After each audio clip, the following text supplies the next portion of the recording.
Hey everyone, I went and took a nice warm shower. It's pretty cold out there. And I know some people think, oh, when you're unemployed and all that, you don't take a shower, you're unhygienic. It's not the case. We do. We take a shower every day. I do. I go out, I exercise, I look after myself. But obviously, it takes a toll on me. You can see it in my face. And it's just strange. It's very strange what's happening to Canada, and that there's so much unemployment, and it's other countries are doing so well. They're coming up, their GDP is growing, they're putting food prices down. In some places of Europe, it's so good, they're even giving away the foods because they don't want to throw them away, so they give it away to food banks, or they tell people you can come and take it. So I don't understand what Canada's problem is with bringing in graduates and then treating us badly and making us sit at home for 2 years. Because most people, including me, are working below their pay grade. They're working in jobs that they are overqualified for because they can't get the jobs, just like me. And then they're saying there's a skill shortage. There's no skill shortage. They're bringing researchers from America. There's no skill shortage here. There's nothing. So it's very sad. We're on the UN watch, the Human Rights Watch, for human rights abuse of workers. And even America got fined with Teleperformance for how badly they treated us as workers. So it's something to think about. It's no longer the African countries and the African leaders. So those of us who are here helped them and pushed and helped to get things to change, helped to get the sanctions dropped against Zimbabwe, and supported our black leaders. And now look what's happening to us and to our countries. It's not right. It's not right. And also, but some of the older black leaders, especially the people who were involved in the rebellion and in the freedom fighting, don't forget, they don't have degrees like Robert Mugabe. Mr. Mugabe went to prison and he studied. He was trained under the Jesuits. So the answers that they're going to give you are very simple, and they're coming from the heart. So have a bit of compassion for them. I also don't understand what's happening in Venezuela and Iran. I don't pay attention to it. It's like I focus on my country, and I focus on South Africa and Zimbabwe, sometimes England, because I lived in those places. So I have a personal interest in them.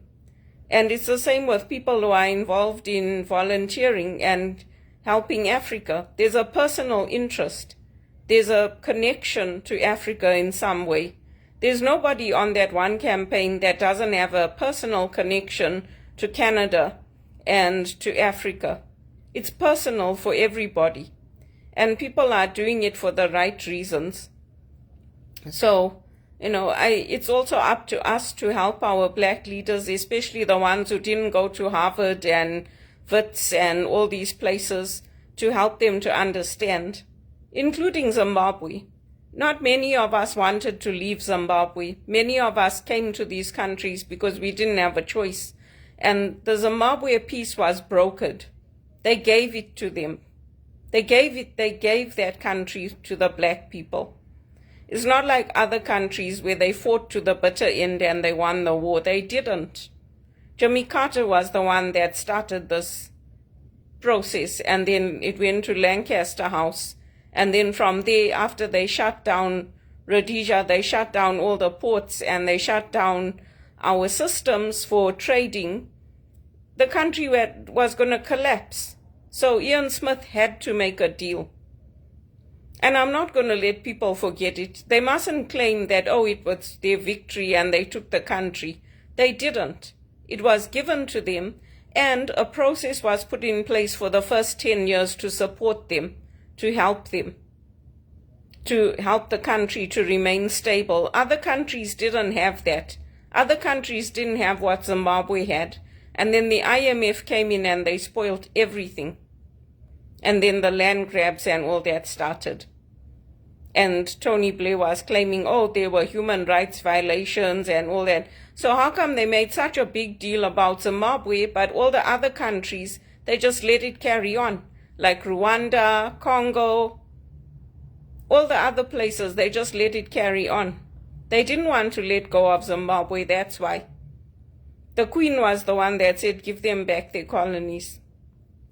So, it's also on us to guide them, the people who are educated, the people who are graduates, the people who are here.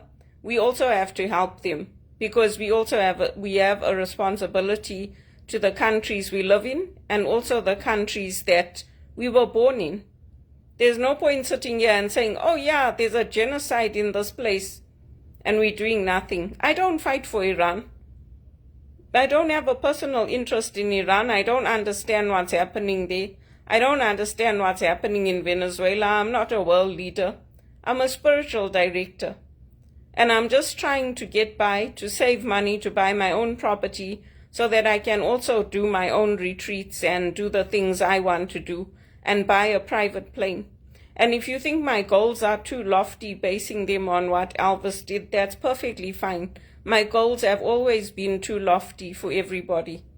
Going to university was too lofty for everyone. Going to the UK on a working holiday was too lofty for everyone. Getting a position in banking was too lofty for everyone. And I didn't even choose that banking career. It fell into my lap. I wanted to work in construction because I worked in construction in the UK and I liked it. That I couldn't get an executive assistant job in construction or a receptionist job, so I landed up going into banking.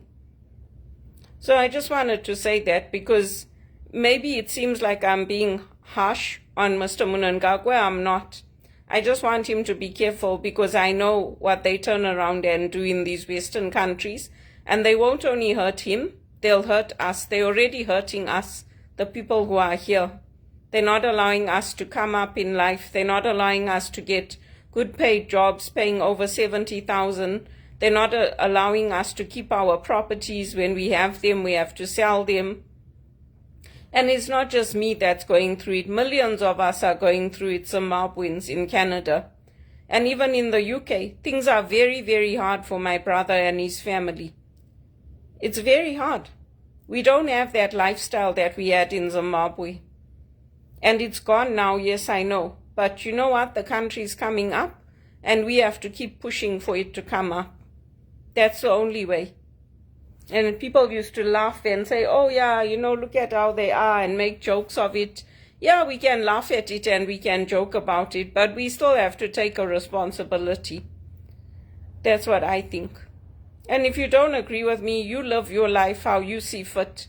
In the end, when I die, God will judge me for what I did, and God will judge you for what you did. Just let me live my life in peace and stop pushing me into poverty. Stop dragging me down. Stop refusing to give me good jobs like at BMO. Just stop it and live your own lives and let me live my life in peace. I went through hell as a child, growing up in the Civil War, losing my dad when I was 5, and I did everything to make my dad proud of me and my mother. And I'm tired of being treated this way. That's what I have to say to Canadians and to Canada. Wake up.